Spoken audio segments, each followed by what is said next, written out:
अगर अब तक आपने बिहार का लोक आस्था का महापर्व छठ नहीं देखा तो इस नाटक के मंचन से देखिए कि किस तरह से छठ महापर्व होता है। क्योंकि प्रताप इंटरनेशनल स्कूल के छोटे छोटे बच्चे व बच्चों ने छठ महापर्व लोक आस्था के इस उपासना को नाटक के मंचन से दिखाया है। बता दें कि सूर्य उपासना का यह अनुपम पर्व मुख्य रूप से बिहार, झारखंड, पश्चिम बंगाल, पूर्वी उत्तर प्रदेश और नेपाल के तराई क्षेत्रों में मनाया जाता है।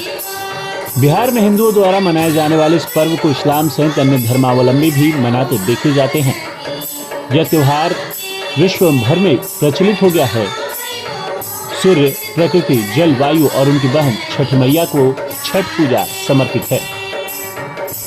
छठ पूजा 4 दिवसीय उत्सव है। इसकी शुरुआत कार्तिक शुक्ल चतुर्थी को तथा समाप्ति कार्तिक शुक्ल सप्तमी को होती है। इस दौरान व्रतधारी लगातार 36 घंटे का निर्जला व्रत रखते हैं। इस दौरान वे पानी भी ग्रहण नहीं करते। छठ पर्व का पहला दिन, जिसे नहाय खाए के नाम से जाना जाता है, उसकी शुरुआत चैत्र या कार्तिक महीने के चतुर्थी से होता है। सबसे पहले घर की सफाई कर उसे पवित्र किया जाता है। उसके बाद व्रती अपने नजदीक में स्थित गंगा नदी, गंगा की सहायक नदी या तालाब में जाकर स्नान करते हैं। व्रती इस दिन नाखून वगैरह को अच्छी तरह काटकर स्वच्छ जल से अच्छी तरह बालों को धोते हुए स्नान करते हैं।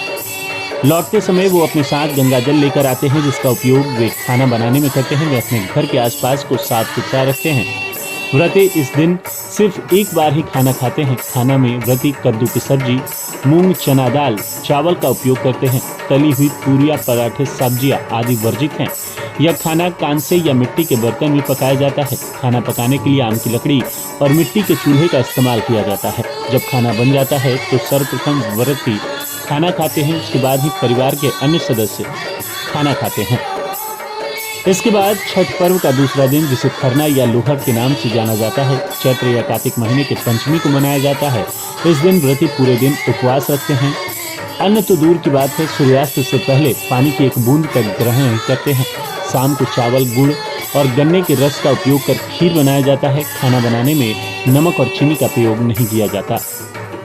इन दो चीजों को पुनः सूर्यदेव को नैवेद्य देकर उसी घर में एकांत करते हैं, अर्थात एकांत रहकर उसे ग्रहण करते हैं। परिवार के सभी सदस्य उस समय घर से बाहर चले जाते हैं ताकि कोई शोर न हो सके। एकांत से खाते समय व्रती हेतु किसी तरह की आवाज सुनना पर्व के नियमों के विरुद्ध है।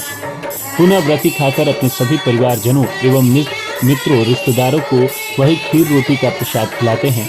इस संपूर्ण प्रक्रिया को खरना कहते हैं। चावल का पीठा व घी लगी रोटी भी प्रसाद के रूप में वितरित की जाती है। इसके बाद अगले 36 घंटों के लिए व्रती निर्जला व्रत रखते हैं। मध्य रात्रि को व्रती छठ पूजा के लिए विशेष प्रसाद ठेकुआ भी बनाते हैं।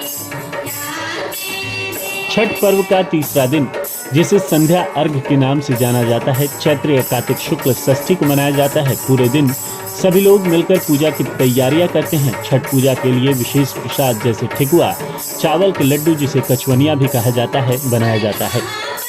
छठ पूजा के लिए एक बांस की बनी हुई टोकरी, जिसे दौरा कहते हैं, उसमें पूजा के प्रसाद फल डालकर देवकारी में रखा जाता है, जहां पूजा अर्चना करने के बाद शाम को एक सूप में नारियल, 5 प्रकार के फल और पूजा का अन्य सामान लेकर दौरा में रखकर घर का पुरुष अपने हाथों से उठाकर छठ घाट पर ले जाता है। यह अपवित्र न हो, इसलिए इसे सर के ऊपर की तरफ रखते हैं। छठ घाट की तरफ जाते हुए रास्ते में प्रायः महिलाएं छठ का गीत गाते हुए जाती हैं। नदी या तालाब के किनारे जाकर महिलाएं घर के किसी सदस्य द्वारा बनाए गए चबूतरे पर बैठती हैं। नदी से मिट्टी निकालकर छठ माता का जो चौरा बना रहता है, उस पर पूजा का सारा सामान रखकर नारियल चढ़ाते हैं और दीप जलाते हैं।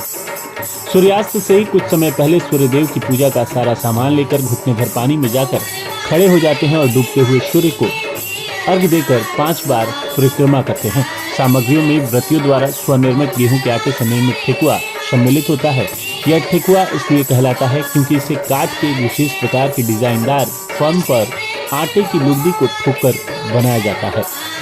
उपयुक्त पकवान के अतिरिक्त कार्तिक मास में खेतों में उपजे सभी नए कंदमूल, फल, सब्जी, मसाले व अन्नादि यथा गन्ना, ऊल, हल्दी, नारियल, नींबू, पक्के केले आदि चढ़ाए जाते हैं। ये सभी वस्तुएं साबुत यानी बिना कटे और टूटे ही अर्पित होते हैं। इसके अतिरिक्त दीप जलाने हेतु नए दीपक, नई बत्तियां व घी ले जाकर घाट पर दीपक जलाते हैं। इसमें सबसे महत्वपूर्ण अन्न जो है वह है कुसही, केराव के दाने यानी हल्का हरा काला मटर से थोड़ा छोटा दाना जो टोकरे में लाए तो जाते हैं, पर संध्या अर्घ में सूर्यदेव को अर्पित नहीं किए जाते। इन्हें टोकरे में कल सुबह उगते सूर्य को अर्पण करने हेतु सुरक्षित रख दिया जाता है। बहुत सारे लोग घाट पर रात भर ठहरते हैं, वहीं कुछ लोग छठ का गीत गाते हुए सारा सामान लेकर घर जाते हैं और उसे देवकरी में रख देते हैं। चौथे दिन कार्तिक शुक्ल सप्तमी की सुबह उदीयमान सूर्य को अर्घ दिया जाता है। सूर्योदय से पहले ही व्रती लोग घाट पर उगते सूर्य देव की पूजा करने हेतु पहुंच जाते हैं और शाम की ही तरह उनके पुरजन परिजन सहित उपस्थित रहते हैं। संध्या अर्घ में अर्पित पकवानों को नए पकवानों से प्रतिस्थापित कर दिया जाता है, परंतु कंद मूल फलादि वही रहते हैं। सभी नियम विधान संध्या अर्घ की तरह ही होते हैं।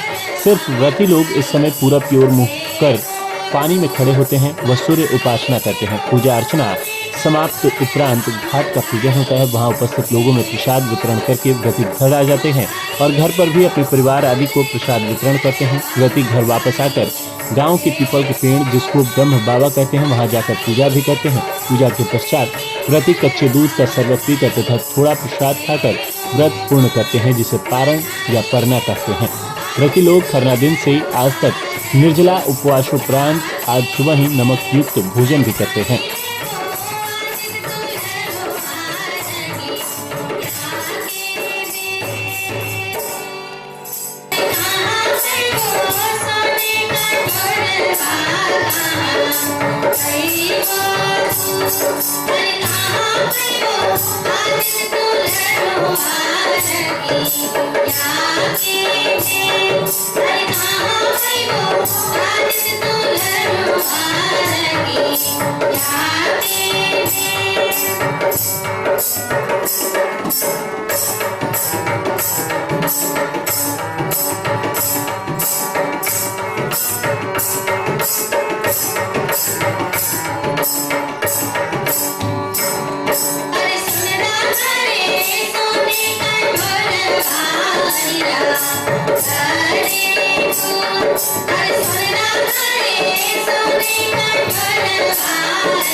Yeah.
हरे